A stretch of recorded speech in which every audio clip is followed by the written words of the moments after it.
His mother threw my shoes into the koi pond while filming it. His ex poured a $2,000 bottle of champagne on my head while 70 people laughed. They pushed me down marble stairs and watched me bleed on their imported tile. But here's what they didn't know. I was 10 weeks pregnant, and I'd already started building the empire that would destroy everything they ever built. 9 months later, I didn't just survive. I became the CEO of the company his great-great-grandfather built in 1887. And when his mother found out, she fainted in the boardroom. But that's not even the craziest part. The craziest part happens at 1934 in this video, and I promise you, you've never heard anything like it. Before I tell you what happened, do me a favor. Subscribe right now, because if you don't watch this all the way through, you'll regret it forever. Drop a fire emoji if someone ever underestimated you. And keep watching, because this gets so much worse before it gets better. My name is Amara Chen. 3 years ago, I married a billionaire named Julian Whitmore. Worst decision of my entire life. Now I know what you're thinking. How does a girl from Newark end up married to old money? Here's the truth. I was a senior analyst at Goldman Sachs managing portfolios worth more than you'll see in 50 lifetimes. Julian became my client. His money meant nothing to me, but he pursued me for 7 months straight. Flowers every Friday, notes in my briefcase, waiting in the rain to walk me to the subway. I finally said yes to dinner. 11 months later, he proposed at his family estate with everyone watching. I should have run right then. Want to know why? His mother, Catherine, looked at me during the proposal like I was a roach on her antique table. His sister Blair smiled with dead. His ex-girlfriend, Delilah, showed up to our engagement party in a white dress. But I stayed because I thought love could fix anything. I was so wrong. And what happened at the wedding? That should have been my final warning. Keep watching, because this detail will blow your mind. Catherine refused to smile in a single photo with me. Not one. She told the wedding planner she was in mourning. She wore a black fascinator to my wedding like someone had died. Blair posted Instagram photos with captions like, "Family traditions evolving," with a vomit emoji. And Delilah? She sat in the third row wearing cream, crying the entire ceremony. Julian squeezed my hand and whispered, "They'll come around." I gave them 3.5 years. 3.5 years of psychological warfare so brutal it almost killed me. But before I tell you what they did, I need to pause here. If you're in a relationship where your partner's family treats you like garbage and they do nothing, it doesn't get better. It gets worse, and I'm about to show you exactly how much worse. Don't click away. What happens next will make you scream at your screen. Julian made us live at Whitmore Manor, not a penthouse, not our own place. His childhood home where his parents and sisters still lived. 23 bedrooms. From day one, Catherine made it her mission to destroy me. She'd inspect how I folded towels like I was the help. She'd critique my hair, clothes, makeup, voice, everything. "You're so articulate," she'd say with this razor blade smile. "For someone from your background." Blair was worse. "I hope our food isn't too bland," she'd say. "I know your culture prefers more seasoning." Or she'd touch my hair without asking. "It's so exotic. Is it real?" And Julian? He'd scroll through his phone like he couldn't hear them killing me one microaggression at a time. But wait, it gets so much worse. There's one person I haven't told you about yet, and she's the reason this whole thing exploded. Keep watching, because what I'm about to tell you about Delilah will make your blood boil. Delilah Montgomery. Her photos were still hanging in Julian's childhood bedroom. Professional portraits of them at cotillion, at Yale graduation, on yachts. Catherine talked about her constantly like she was dead, and we needed to honor her memory. Delilah would have chosen better china. Delilah understood legacy and tradition. Delilah knew how to plan charity galas. I found out later Delilah was Catherine's goddaughter. They dated for 7 years. Then Catherine started inviting her to family dinners. Oh, Delilah was in the neighborhood. And Julian never objected, not once. He'd sit there eating steak while his mother and his ex planned charity events, and I sat there going insane. Every Sunday we had mandatory family dinners. Catherine would interrogate my background, my parents, my worthiness. Blair would accidentally spill wine on my dresses. Julian would sit silent while they carved me into pieces. I started having panic attacks, lost 17 pounds in 6 months. But I stayed because I loved him and kept thinking he'd defend me. He never did. But here's where everything changes. Here's the moment that leads to the board meeting at 1934 that you cannot miss. 10 weeks ago, my period didn't come. 4 pregnancy tests, all positive. I was pregnant with Julian's baby. For the first time in months, I felt hope. Maybe a baby would change everything. I planned a private dinner, bought a blue Tiffany box with the test and tiny booties inside. But Julian came home and called a family meeting before I could tell him. My stomach dropped. Family meetings meant blood. And what happened in that dining room, you need to hear this exactly how it went down. Don't skip ahead. I'm serious. We gathered in the formal dining room, and there she was, Delilah, sitting in my chair, wearing an $8,000 Dior dress, looking at me like a cat about to torture a mouse. Catherine stood up with champagne, practically vibrating with joy. "We have wonderful news," she announced. "Julian and Delilah are reuniting. The marriage was a mistake. We're correcting it now." The room tilted. I looked at Julian, waiting for him to say they were insane. Instead, he slid divorce papers across the table, already drawn up, already signed by him. "This wasn't working, Amara," he said in this corporate voice. "Delilah and I have history, same values, same background. You were a distraction." Catherine actually clapped. "Thank God you never quite fit, did you?" I tried to speak, tried to tell him about the baby. My throat closed. Blair laughed. "Did you think you'd get Whitmore money? There's an airtight prenup. You get nothing." A lawyer slid more papers across the table. Nothing. $0. 0 assets. 3.5 years, and I was being thrown out like trash. Edward, Julian's father, stood up trying to defend me. Catherine snapped, "Go to your study, Edward, now." He left like a beaten dog. I ran upstairs and started packing. That's when I heard footsteps. Delilah and Blair had followed me, and what these women did next will make you want to throw your phone. But what I did to them later at that board meeting at 1934, you're going to stand up and cheer. Keep watching. "Let me help you pack," Delilah said sweetly. Then she grabbed my dresses and hurled them out the window. My clothes, my shoes, my dead mother's jewelry, raining into the fountain like confetti. Blair was filming it, laughing so hard she could barely hold her phone. I lunged for my photo album, the only pictures of my parents. Delilah shoved me, hard, both hands into my chest. I fell backward down 5 stairs. Pain exploded through my abdomen. I felt wetness between my legs. "No, God, please, not my baby." Delilah and Blair stood at the top, eyes wide. They saw me fall. They saw me bleeding. Neither of them moved. Neither called for help. Julian's footsteps came running. And when he got to me, lying there bleeding, he didn't ask if I was okay. He didn't call 911. He said, "Sign the papers and leave, Amara. Stop being dramatic." Let that sink in for a second. His wife, bleeding at the bottom of the stairs after being pushed. And he tells her to stop being dramatic. But wait, because they threw a party to celebrate destroying me. And what happened at that party is going to make you lose your mind. Keep watching. They called it a divorce celebration party, an actual party with invitations, a jazz band, a champagne fountain. 70 people showed up, all wearing Cartier and Hermes, all there to laugh at the girl from Newark. I was still bleeding from the fall, cramping so badly I could barely stand. But Catherine had taken my phone, wallet, cards, everything. She said I couldn't have them until I signed in front of witnesses.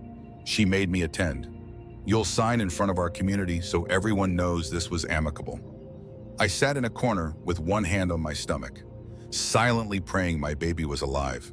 Delilah gave a speech about true love prevailing and mistakes being corrected. Then she picked up a bottle of Ace of Spades, then $1,500 champagne, and walked straight toward me. I knew what was coming, but I was too broken to move. She poured the entire bottle over my head. Cold champagne soaked everything, burned my eyes, went up my nose. The crowd roared with laughter. People recorded it. Someone yelled, "World star!" Catherine said loud enough for everyone to hear, Now you look appropriate for your station." Julian stood 20 feet away, champagne glass in hand, and just watched. I signed those papers with champagne sticky hands and mascara running down my face. As I stood to leave, Edward appeared, pressed something into my hand. "Get somewhere safe. Call this man." Inside was $10,000 cash and a business card. Attorney named Marcus Green. Only kindness anyone showed me. Now here's where this story changes completely. That $10,000, it became $4.7 billion, and how I did it will blow your mind. But first I went straight to the ER. The doctor did an ultrasound. Baby was alive, still fighting. But I needed bed rest and zero stress. She saw the bruises from the fall. "Would you like me to document these injuries?" I said yes. Photos of every bruise, written statement, everything. Then I called Marcus Green. He listened to my entire story without interrupting. Then he said something I'll never forget. "Your mind is your weapon now, Amara. Let's sharpen it until it cuts through steel." He offered me a position at his investment firm, work remotely during pregnancy, build my own client base. I said yes immediately. And here's where I go from victim to villain, or hero, depending how you look at it. The revenge starts now. I moved to Boston, 350 miles from the Whitmores, tiny studio in Dorchester for $900 a month. My best friend Kendra moved in to help, and I worked like my life depended on it, because it did. 16-hour days with my belly growing, client calls while vomiting, million-dollar deals on Zoom and Target maternity clothes. Then I discovered something beautiful. Julian's company was vulnerable. His clients were unhappy. I knew because I used to manage their portfolios. They had no idea he'd divorced me. They just knew service quality tanked. So I started reaching out quietly. "Hi, I've started my own firm. I'd love to show you what we can offer." Within 5 months, I took 62% of Julian's major clients. He was hemorrhaging money and had no idea it was me. But here's the beautiful part. While I built an empire, Julian's life with Delilah was imploding. She was spending money like she invented it. Shopping sprees in Milan, $150,000 at Bergdorf Goodman on his black card. Then Julian found out she was cheating with her 24-year-old Pilates instructor, named Chad. I'm not making that up. Catherine was blaming Julian for angering God. Blair's husband filed for divorce after she embezzled from his hedge fund. Edward had a massive stroke and almost died. Their perfect world was rotting, and I hadn't even started my real revenge yet. Now pay attention, because what happens at 1934 is the moment you've been waiting for. 8 months pregnant, I was invited to keynote the National Finance Summit. Javits Center, New York, 1,000 people. Governors, CEOs, billionaires. My firm was ranked top 15 in the country, started by a pregnant woman in a studio apartment. I had a custom black suit made with gold buttons. I felt dangerous, untouchable. I walked on stage and delivered a 45-minute presentation. Halfway through, I saw him, Julian Whitmore, 8th row, center. His mouth fell open. Our eyes met. His face went white. But I didn't miss a beat. Finished to a standing ovation. 1,000 people on their feet. Julian ambushed me backstage, shoving past security. "Amara, are you pregnant?" I could see him doing the math. "That's my baby. That's mine." I looked at him like a stranger. "You don't have children, Julian. You made that clear." He grabbed my arm. I yanked away so hard he stumbled. "I've lost everything," he said, starting to cry. "The business is failing. Delilah left. My family's falling apart. I made the biggest mistake of my life." I adjusted my purse, and I should care why. Walked away, left him standing there. But Julian became obsessed, showing up at my office daily with roses I sent back, gifts I donated without opening. Then Catherine called. "That's a Whitmore baby. You have no right to keep it from us." I had Marcus send a cease and desist. Should have been the end. But one evening, 9 months pregnant, I came home to find Catherine, Blair, and Julian in my lobby. Security trying to remove them. Screaming so loud people came out of their apartments. Kendra called 911. I stood there, hand on belly, calm as glass. Catherine saw me and screamed, "You trapped my son. You got pregnant on purpose. You're a gold digger. I laughed. Actually laughed. I signed your papers without asking for a penny. I didn't ask for anything. I walked away with nothing. Then I dropped the bomb. When Delilah pushed me down those stairs, I was already 10 weeks pregnant. I went to Yale New Haven that night. Medical records, photos, documentation, witnesses, everything. All three went pale. So if you contact me again, if you come near my child, I'll bury you in lawsuits you can't afford anymore. Because yes, Julian, I know you're broke. 62% of your clients? They're mine now. Julian's face went from white to gray. What? Chen Capital Group. That's me. I've been taking your clients for 8 months. Every single one chose me over you. Police arrived and escorted them out. Blair screaming hollow threats. They had no power anymore, but I still wasn't done. Here it comes. The moment at 1934 you absolutely cannot miss. 2 weeks later, my firm completed the acquisition of Whitmore Capital Management. I bought Julian's company, the company his great-great-grandfather started in 1887. 5 generations. I owned it. All of it. The board meeting where they found out is tattooed on my brain forever. I walked into that boardroom, 9 months pregnant, custom suit, sat at the head of the table.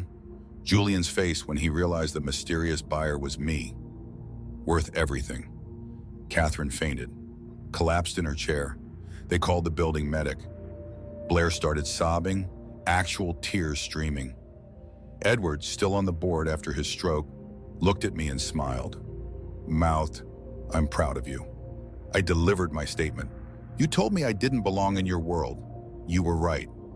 I don't belong in your world. I'm from a world where respect is earned, not inherited, where character matters more than last names. This company will thrive now because it'll be built on merit, not cruelty, not legacy." I restructured everything over 3 months, kept good employees, fired all dead weight. Within 2 months, profitable again. A black woman from Newark, who they threw away like garbage, now owned the company that was supposed to be Julian's birthright. My daughter Zara was born on a rainy Tuesday in September. Marcus was in delivery, holding my hand. We've been dating 4 months. Slowly, carefully. He just showed up, consistently, like a real man does. Only Whitmore allowed us to study worked at the hospital was Edward. Came alone with a stuffed elephant, tears streaming. "I'm so sorry for what they did. You deserve better. This baby deserves better."